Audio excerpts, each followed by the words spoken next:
Assalamualaikum warahmatullahi wabarakatuh. Apa kabar? Saya Hersun Arif dari Forum News Network. Bagaimana puasanya hari kedua? Masih mantap ya?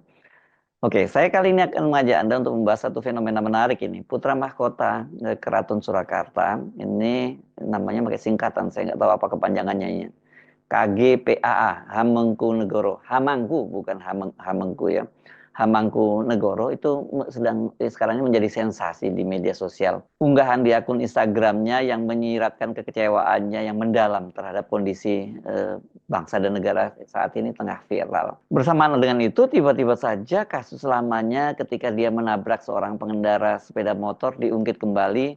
Bahkan ini saya membacanya ditayangkan di sejumlah media online. Melalui akun Instagramnya, Hamengkubuwono ini, putra Raja Solo, ya Raja Surakarta yang benar ya, Pakubuwono ke-13 yang kini bertahta di Keraton Surakarta membuat status nyesel gabung Republik dengan latar belakang hitam. Warna hitam ini kan mengingatkan kita pada gerakan Indonesia Gelap yang sekarang ini sedang diusung oleh para mahasiswa dan juga para Gen Z. Namun unggahan itu tidak lama kemudian sudah dihapus. Dan seperti biasa, kalau sudah muncul di media sosial itu para netizen pasti sudah ada yang men-capture-nya, ada yang men-screenshot-nya ya. Selain itu melalui unggahan di Instastory-nya yang ini kalau ini otomatis terhapus setelah 24 jam. Hamengkubuwono itu juga menulis, percuma Republik kalau cuma untuk membohongi. Ini tampaknya sang putra mahkota sedang gundah melihat situasi negara dan status keratonnya. Dan unggahan itu tampaknya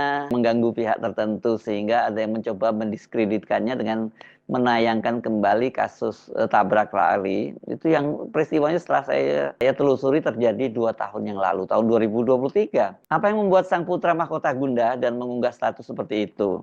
Nyesel gabung Republik. Ini bisa menjadi isu yang sangat sensitif ya bagi mereka tentu yang memahami sejarah berdirinya Republik Indonesia atau yang sekarang kita kenal sebagai NKRI. Mungkin para Gen Z nggak terlalu paham konteksnya itu apa gitu ya. Keraton atau Kasunanan Surakarta Hadiningrat ini adalah kerajaan pertama dari sebanyak 278 kerajaan yang ada di Nusantara yang menyatakan diri bergabung dengan Republik Indonesia tidak lama setelah diproklamirkan oleh Soekarno-Hatta itu pada 17 Agustus 1945. Ini modal yang luar biasa loh bagi Republik ya. Ada keraton sebesar Surakarta yang kemudian langsung menyatakan bergabung dengan NKRI itu ya pada tanggal 1 September 1945. Setelah itu menyusul 3 kerajaan Mataram Islam lainnya yakni Kesultanan Yogyakarta pada tanggal 5 September 1945 dan kemudian kerajaan-kerajaan lain di Nusantara. Tentu saja termasuk ini juga Pakualaman di Yogyakarta dan kalau di Solo itu ada Mangkunegaran. Jadi andil Kasunanan Solo ini dari konteks sejarah Republik Indonesia sangat besar. Bergabungnya Keraton Solo ini itu dituangkan dalam maklumat Sunan Pakubuwono ke-12. Di situ tulis maklumat Sri Paduka Ingkang Sinuhun Kanjeng Susuhan kepada seluruh penduduk negeri Surakarta Hadiningrat. Ini masih menggunakan ejaan lama ya. 1. Kami Pakubuwono 12 Susuhunan Negeri Surakarta Hadiningrat menyatakan negeri Surakarta Hadiningrat yang bersifat kerajaan adalah daerah istimewa dari negara Republik Indonesia dan berdiri di belakang pemerintah pusat negara Republik Indonesia. 2. Kami menyatakan bahwa pada dasarnya segala kekuasaan dalam daerah negeri Surakarta Hadiningrat terletak di tangan Kesusuhunan Surakarta Hadiningrat dan oleh karena itu berhubung dengan keadaan pada dewasa ini maka kekuasaan yang sampai kini tidak di tangan kami dengan sendirinya kembali ke tangan kami. 3. Kami menyatakan bahwa perhubungan antara negeri Surakarta Hadiningrat dengan pemerintah pusat negara Republik Indonesia bersifat langsung. 4. Kami memerintahkan dan percaya kepada seluruh penduduk negeri Surakarta Hadiningrat mereka akan bersikap sesuai dengan sabda kami tersebut di atas. Surakarta Hadiningrat 1 September 1945, 24 Pasa EH 1878 Pakubuwono ke-12. Nah, dari situ sangat jelas ya, itu tadi memang Kasunanan itu menyatakan mereka itu langsung berhubungan dengan pemerintah pusat. Kalau sekarang ini kan statusnya enggak ya, karena sebelumnya ini kan karena jasanya tersebut bersama Yogyakarta, Keraton Yogyakarta, Keraton Surakarta Hadiningrat itu juga mendapat daerah istimewa ya. Jadi daerah istimewa Surakarta. Hanya saja status daerah istimewa Surakarta itu dibekukan pada tahun 1946 karena munculnya gerakan anti suap praja di Surakarta. Nanti detailnya Anda bisa googling ya apa itu gerakan suap aja itu ya. Dan kemudian ini setelah itu sampai sekarang ini nggak pernah dikembalikan ya status daerah istimewa itu, dan Surakarta itu makin kehilangan hak istimewanya karena kemudian digabung ke dalam Provinsi Jawa Tengah. Padahal tadi dari maklumat tadi kan dijelaskan bahwa hubungannya langsung ke pemerintah pusat. Ini kira-kira sama dengan status Yogyakarta sekarang ya kan? Karena Yogyakarta itu sampai sekarang masih terus menyandang statusnya sebagai daerah istimewa Yogyakarta. Dengan status di Jogja itu ya Sultan sekaligus menjabat sebagai gubernur kepala daerah tanpa melalui pemilihan, dan wakilnya itu wakil gubernurnya berasal dari Pakualaman. Nah, ini sementara sekarang Solo itu Surakarta itu hanya menjadi kota madya saja gitu ya, dan ini di bawah Jawa Tengah gitu. Padahal kalau tadi kelihatannya kesepakatan dengan pemerintah pusat, kesepakatan dengan Bung Karno pada waktu itu dan Bung Karno Hatta, mereka itu langsung di bawah pemerintah pusat sama seperti Yogyakarta sekarang gitu ya. Lantas kalau gitu apa yang menjadi penyebab sang putra mahkota itu gundah? Ini menurut petinggi Keraton Surakarta, masalah status daerah istimewa Surakarta itu hanya jadi salah satunya. Masih banyak soal-soal lain yang membuat jadi putra mahkota menjadi gundah dan merasa sama dengan seperti ya anak-anak muda sekarang, karena usianya sang pangeran ini juga baru 22 tahun. Jadi dia mungkin juga tidaknya terkena terpaan gerakan kabur aja dulu gitu, atau Indonesia gelap.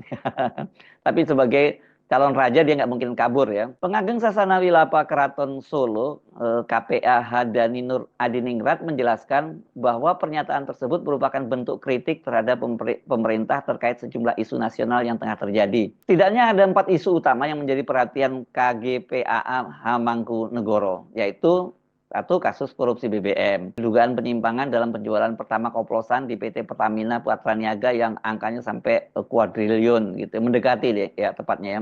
Dua, pemutusan hubungan kerja PHK massal di PT Sritek. Nah, ini kan iya memang termasuk wilayahnya ya. Salah satu perusahaan tekstil terbesar di Indonesia yang harus menutup operasionalnya setelah 58 tahun beroperasi, dan ada 10.669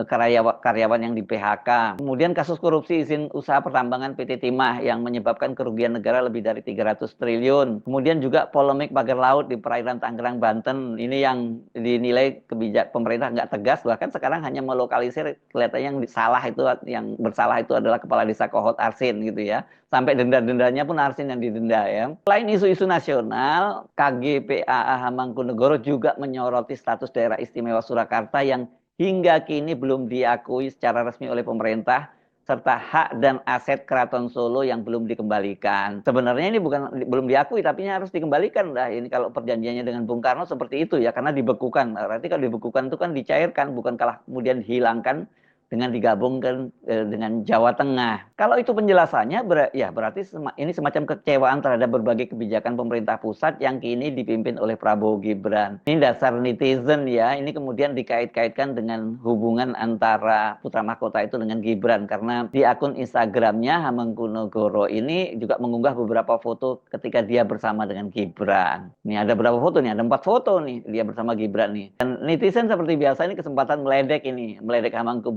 Hamangkunegoro untuk menyampaikan langsung ke Gibran, kan hubungannya cukup dekat gitu. Ada juga yang mulai nyesel ya dulu dukung Gibran.